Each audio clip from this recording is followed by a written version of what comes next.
Dans cette vidéo, je vais vous proposer une correction de l'exercice 5 sur les fonctions polynômes de degré 2. Alors, l'exercice 5 nous demande de donner l'allure de la courbe représentant la fonction h définie sur R par h de x égale moins 2 facteur de x moins 4 facteur de x plus 2.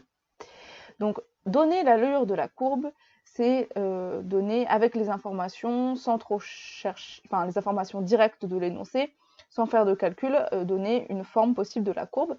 Donc on ne demande pas forcément une courbe très précise. Donc il ne s'agit pas de calculer des images et de placer des points ici, pas du tout. Il s'agit de faire un tracé à main levée. On essaye évidemment qu'il soit le plus propre possible, mais sans faire de calcul. Donc pour ça, il faut regarder à quoi ressemble la fonction.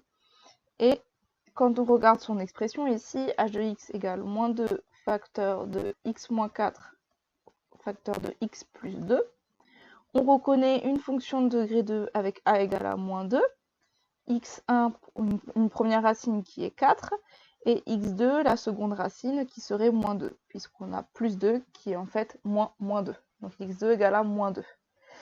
Donc avec ça, on se rend compte que le a est positif, donc on se rappelle que ça signifie que la parabole de la fonction de degré 2 est les bras vers le haut. Donc déjà, c'est important puisque là, en disant le mot parabole, on sait déjà la forme de la courbe. Savoir que c'est degré 2, reconnaître cette forme, on sait que c'est une parabole. Le A va nous donner le sens de la parabole et on va avoir les deux racines, donc x1 et x2, qui vont nous donner le point d'intersection de la courbe avec l'axe des abscisses. Donc ce que je vous conseille de faire, c'est de faire l'axe des abscisses. Vous pouvez utiliser les carreaux là éventuellement, puisque 4 et moins 2, c'est assez facile à placer. Donc on peut mettre le 0. Donc moi vous savez que j'ai pas de carreau, donc c'est pas évident. Mais de toute façon là je suis sur l'analyse de l'énoncé, donc on fera plus proprement sur la rédaction. Vous pouvez utiliser vos carreaux. Pour placer moins 2, l'axe des ordonnées à 0. Et ah oui, j'ai eu un bug parce qu'il y a eu 2 moins 2. Il y a le moins 2 qui est la valeur de A entre guillemets, et le x2. Donc, mais on a bien moins 2 et moins 2. Donc x2 c'est moins 2, et puis on a 4, donc 2 fois plus loin ici. Je vais juste faire à vue de nez. Hein. Et donc on a la courbe de la fonction qui doit passer par ces deux racines. Et il faut aussi que le sommet passe au milieu de ces deux-là. Donc le milieu, donc on a entre 4 et 0, on a 4 unités. On a 2 unités en plus, donc ça fait 6 unités en tout. Donc il faut 3 unités de chaque côté. Donc en gros, le milieu, il va être à peu près à 1. Il va être à 1, en toute logique. Et donc on va pouvoir ensuite, le milieu, c'est-à-dire le sommet, là, en l'occurrence, il va avoir pour abscisse 1. Hop là. Donc j'ai fait un petit calcul, hein. J'ai fait la moitié, mais c'est pour pas que ma courbe, elle ressemble... Il faut pas mettre le sommet sur l'axe des ordonnées, hein, c'est ça. Donc là, j'ai fait juste ce petit calcul-là. Donc le petit calcul que j'ai fait, c'est en fait x1 plus x2 sur 2, 4 moins 2 sur 2, ça fait 2 sur 2 et ça fait 1. D'accord? Et c'est ce 1 là qui est ici, qui me donne l'abscisse du sommet. Et donc voilà, en mettant ça à peu près à l'échelle, on a répondu à la demande de l'énoncé. Donc on va quand même le justifier sur la copie. Donc ça, hop. Donc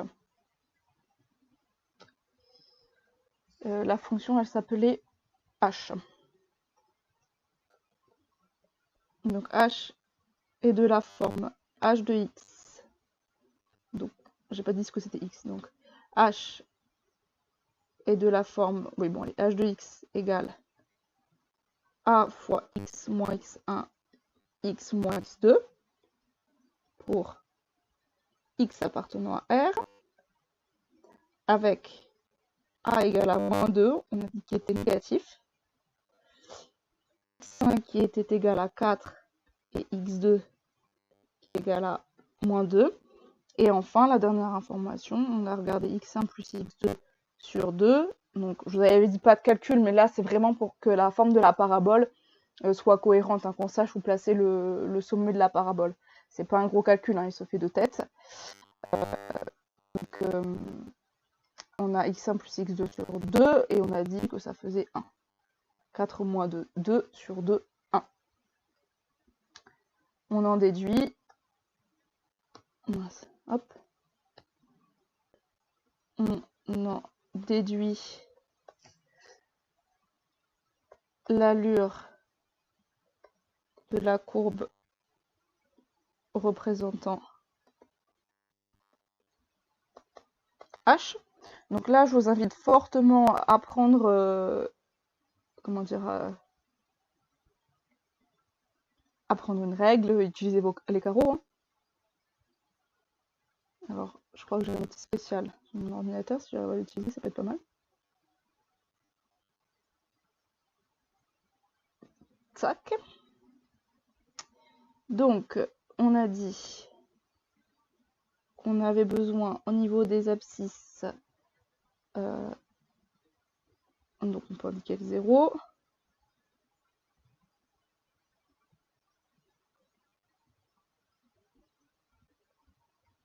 Bien sûr, vous ne faites pas tous les traits comme je fais. Moi, je répète que c'est parce que j'ai pas de carreaux. Donc, on a moins 2 qui va nous être important, celui-là. 4, 1, 2, 3, 4, celui-là. Et on va devoir passer le sommet au niveau du 1. Donc, on peut changer de couleur pour la mettre en valeur. Hop. Voilà. Donc, c'est fait à main levée. Hein. Elle n'est pas très jolie. Donc, si on peut, on recommence, si jamais. Alors, un conseil que je vous donne pour tracer ce genre de courbe. Donc là, en fait, ce que vous voyez pas, c'est que je suis en train de retourner ma feuille. Et c'est d'avoir, en fait, le crayon à l'intérieur de la courbe. Alors. C'est-à-dire que là, donc j'ai retourné ma feuille pour la dessiner entre guillemets à l'envers. En plus, par contre, faut pas se tromper dans le sens parce que là j'avais dit. Attendez, je suis en train de vérifier que j'ai pas dit des bêtises tout à l'heure. Ma courbe. J'ai écrit n'importe quoi, l'erreur que j'avais déjà faite. Je crois en plus avec moins 2. Attention, hein, moins 2, il est négatif. Oh là là, j'espère que vous étiez prêts à commenter. Moins 2 est négatif. Et donc, ma courbe, elle a les bras vers le bas, avec son sommet qui est toujours par contre à peu près au niveau de moins 1. Au niveau de 1, pardon. Donc, si je retourne, voilà, c'était pour dire ça. Si je retourne ma feuille, puisqu'elle était censée avoir le bras vers le haut, le bas, c'est-à-dire que si je la retourne, elle doit avoir les bras vers le haut. Bref, vous aurez compris. Je fais ça, et donc le 1, il va être ici. À peu près, je vais passer par là, par exemple. Ah bah non, bah, du coup, pardon. Ça sert à rien de retourner la feuille. Voilà, bref. Je veux dire, il faut... quand je parle de l'intérieur de la courbe, ça veut dire que c'est plus facile de dessiner une courbe comme ça, en mettant le crayon en dessous, en mettant la main en dessous de la courbe. Si on trace une courbe en sourire, il vaut mieux avoir la main au-dessus. Sauf que moi, je trouve ça pas très pratique, c'est pour ça que je voulais retourner ma feuille. Mais là, en l'occurrence, c'est bon. Donc ça va être plus facile dans ce sens-là, normalement. Donc, j'essaye de m'appliquer. Je suis sûre que vous êtes tous meilleurs que moi en dessin. Hop, donc voilà, c'est pas grave, je suis pas satisfaite. Donc j'ai la chance de recommencer, je recommence. Hop. Peut-être en y allant avec un peu plus d'assurance. Bon, voilà, on va dire que ça ira. Donc l'avantage, c'est quand on écrit bien le 1, 2, le 1 et le 4 et qu'on a justifié au-dessus, ça montre qu'on a compris. Donc ça, c'est la courbe de H. Voilà, désolé pour ces petits contretemps, mais bon, ça montre que ça arrive de se tromper. Rendez-vous dans une prochaine vidéo et n'hésitez pas à poser vos questions si vous avez besoin.